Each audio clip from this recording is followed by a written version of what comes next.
Pepsi Miranda সম্পর্কে দেখেন, আবেগে কোনো কথা বলবেন। কিছু বক্তারা আছে যারা এইরকম ফতোয়া দিয়েছে, কিন্তু এগুলো ফতোয়া ভুল।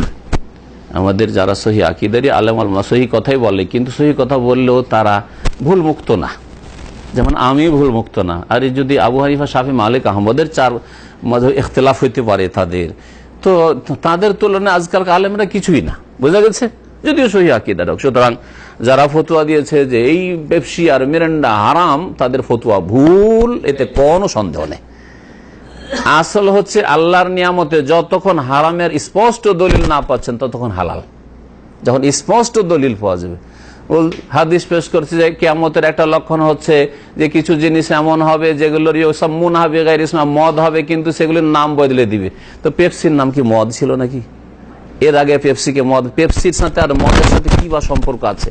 মদের নেশা হয়, মাতলামি করে খেয়ে পাগল হয়ে বমি করে বেড়ায়, আর পেপসিতে বা সেভেন আপে কোথায় এটা হয়?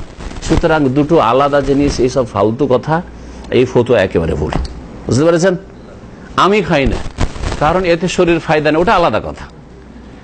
কিন্তু পেপসি, সেভেন আপ বিড়ির মতো ক্ষতিকর, সেই জন্য বিড়ির উপরে কেয়াস করে হারাম করে দেবো না? হ্যাঁ, গাঁজার উপরে কেয়াস করে হারাম করে দেবো? হ্যাঁ, ধূমপান বা জর্দার উপরে, তামাকের উপরে কেয়াস করে হারাম করে, এটা ভুল কথা।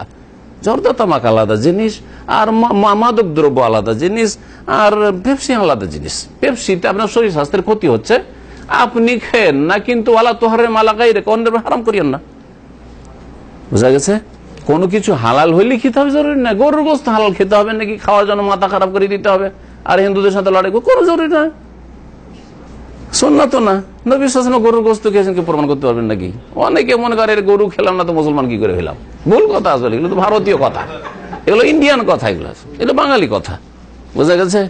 নবী সাল্লাল্লাহু উটের গোস্ত খেয়েছেন, বোঝা গেছে? দুম্বার গোস্ত খেয়েছেন, ঠিক আছে না? কিন্তু গরুর গোস্ত খেয়েছেন, এর প্রমাণ তো আজ পর্যন্ত আমি পাইনি। কি জানি, আমার এমনি আপনাদের থাকলে দিতে পারেন, অসুবিধা নেই। আজ গরু ছিল মদিনায় যে গরুর গোস্ত খেয়েছেন, মহিষের গোস্ত খেয়েছেন, কিন্তু আপনি প্রয়োজনে মহিষের গোস্ত খেতে পারেন। তো কথা হচ্ছে যে দেখেন, কোনো কিছু হালাল হইলে ওইটাকে হারাম করবেন না, আর হালাল হইলে আপনার খেতে হবে এটাও জরুরি না। মেলা কিছু হাজার হাজার হালাল আছে, আমরা খাই না, তাই না? আরে খরগোশ হালাল, আমরা খাই না। সান্ডা হালাল, আরবরা খুব খায়, আমরা খাই না। আমার পাশে অনেক বাইরে খেয়েছে, আমি খাই না। তো কি হল, খেতে আমাকে?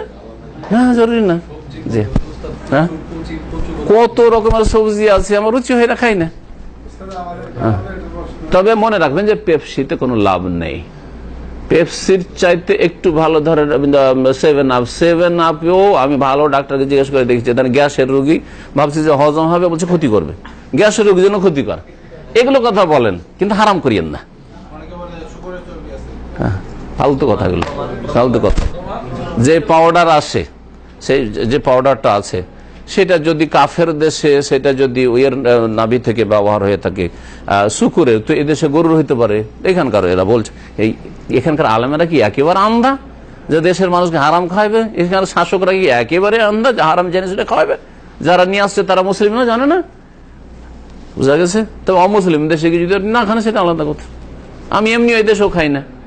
পেপসি আমার বাসায় কেউ যদি কোনো জায়গা হয়তো পার্টিতে দিয়ে দিয়েছে, বাচ্চারা নিয়ে আসে, বাকালাতে বদলে নিয়ে আসে, পরিচিত আছে, বদলে সেভেন আপ নিয়ে আসে, যে পেপসি রাখো, সেভেন আপ দাও। আব্দুল আজিজের কাজ এটা। মাঝে মাঝে যেতে চান, বলছে যা বদলে নিস, একে অপরকে দিয়ে বদলে নিয়ে আসে, এই আর কি।